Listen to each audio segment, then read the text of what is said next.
So, there are reasons that I've not been here for about 6 months. Sit yourself down, grab yourself a coffee, I'll give you a tour of what's been going on.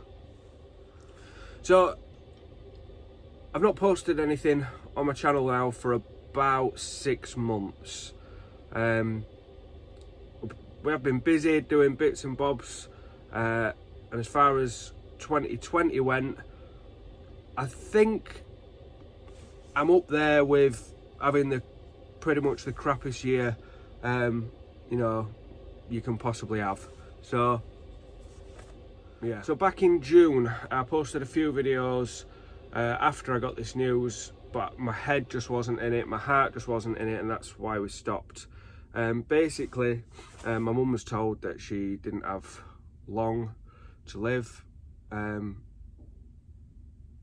tried doing a few videos, and my head and my heart just both weren't in it, so I decided to stop. Then my mum passed in October.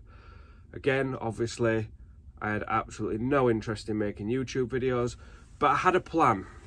And I was going to execute that plan. And 2021 was going to be the year for my YouTube channel. I had 2 great ideas for 2 big opening videos for the new year.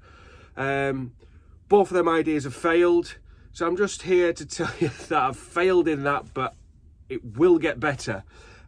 Basically, what my plan was, while I've been moping around, I have been working, but just working on my own things. I decided to do a second van conversion, which I hoped to get finished. That was going to be number 1 introductory video to the new year, was going to be a van tour video.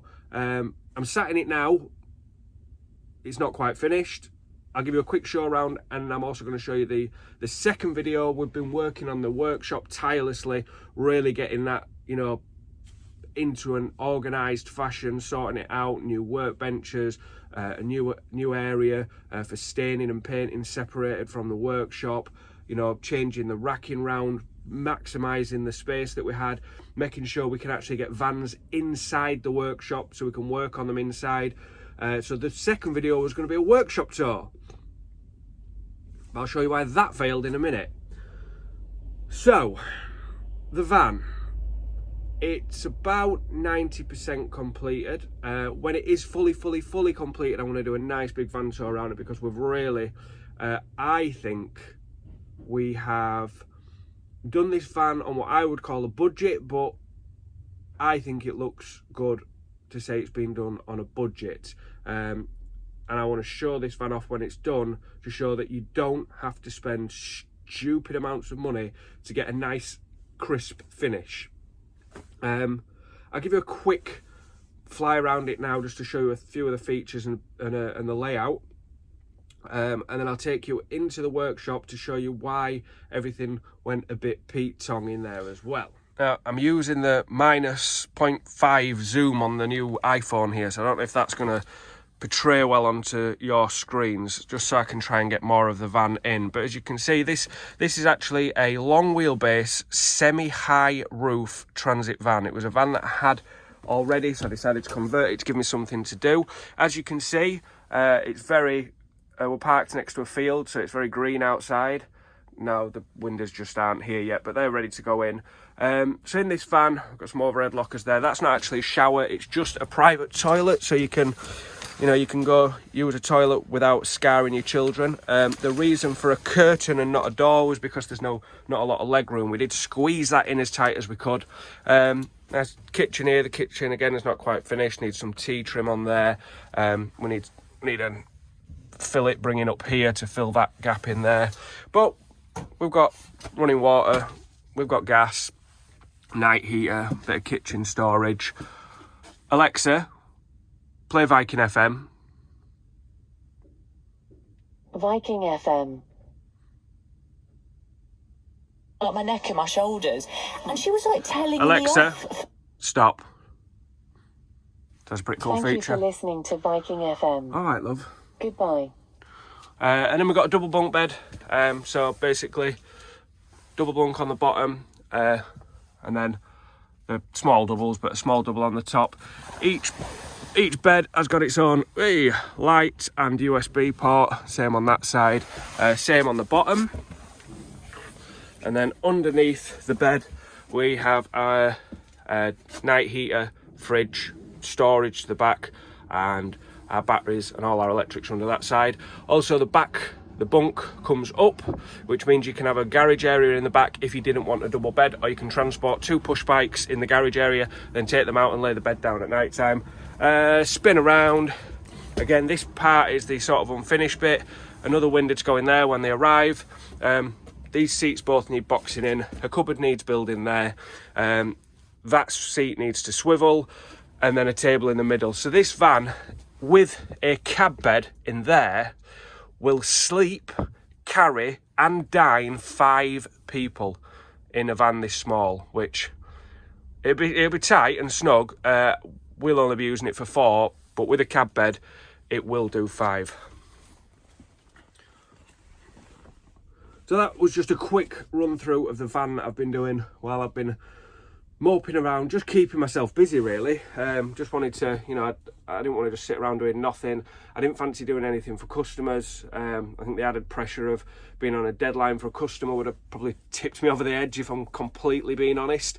So just pottering around with this van has helped keep my sanity intact, and it's given me something to work forward to, and I've really enjoyed doing it. And I will go into more detail when I do the final van tour, just to, you know, show you all the different bits and how the bed lifts up, and you know, to give you that garage area at the back, and just basically how we've kept costs down as well, by not using furniture board. I've made my own furniture board, and so yeah, I'll go into more detail about that. So if you do want to see that video, don't forget to hit the subscribe button. We need to get those subscribers coming back up now, because as I say, it's kind of my fault, but it went a bit stale, but I promise you it's going to be coming back. Now, into the workshop. This is my second epic fail. As I say, I wanted to do a workshop tour. Follow me.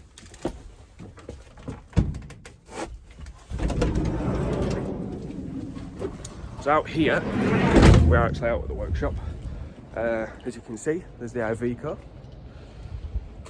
And we've also got the Astra. We've got a customer's van in as well. I'll be putting solar on that later today. But into the workshop. If you can remember way back to my first workshop video, I walked in like this, I closed the door, and then when I turned around there was a massive mountain of wood and mess and crap, and we slowly got all that junk out the middle of the workshop, and we've been building it up and really making it into an awesome workshop. Then John from Cozy Adventures messaged me, he said, do you want your van spraying? That's that van. You can see it needs spraying. It's been prepped, but it needs spraying. I said, yes, John, of course I want my van spraying. He said, can I borrow your workshop for about a week to spray my 7.5 ton wagon? So obviously the answer was yes, because I wanted my van spraying. So now the workshop looks like this. So currently John's nearly got his van sprayed and finished now. It's nearly there. He's just got the sides of the box to do. He's doing this in Raptor paint. Beautiful Raptor goodness. Quick. This van is huge. 500 shunts to get it in here. Honestly, it was absolutely ridiculous. We've had to actually, there was a workbench here. We've had to remove it to get the van in. There was a lovely workbench in the middle. There was there's the workbench up there that we've had to take out and move to get this van in. It was a bit of a sketch, but there you go. There's his van. So there's my second fail. To be fair, that wasn't entirely John's fault. I was never going to be ready to do a proper workshop tour. We'd get it to 90% complete, and then I'd decide I wanted to change something, so we'd move it around and we'd change, and you know, so it's not actually John's fault that the workshop's not finished, but it has sort of put us back a little bit longer than we expected. There's been a few niggly problems with spraying John's van that he's had to encounter and get over. So it's putting back a little bit, so we're probably going to be about a week behind schedule with painting both the vans by the time we're done. Maybe a little bit more depending on what problems come up with my van, who knows. However, this is my idea moving forward. Obviously last year we started off doing more in the way of the beginners woodworking videos, helping out people like me who don't really know much about woodworking and, you know, just starting your journey, whether you're a hobbyist or you're just starting out. Then we moved into doing more of the van videos. So now I want to try and do both. That means 2 videos a week. I don't want to promise when that's going to start, because I'd like to say it's going to start now, but obviously with this van in the workshop and then my van in the workshop, I can't get my workbench, that at the minute is a mixing station, out to do any woodworking videos, so that would be a stupid idea to go promising that. I also can't get the other van in to start doing other work on that, so making van videos is going to be a bit difficult as well. So over the next few weeks, once we've got these jobs done, got everything put back to normal, we're going to be releasing 1 beginners woodworking video in the week, 1 van life video on the weekend. Now, the van life videos under the current lockdown will probably be more doing the vans, adding things to the vans, you know, things such as solar, swivel bases, you know, the things, you know, diesel heaters, the things that people are trying to do on their own, rather than actually going out on a van venture, just because of the lockdown restrictions. As lockdown restrictions ease, our weekend videos hopefully will turn more into out and about, you know, and adventuring in the vans that we are building.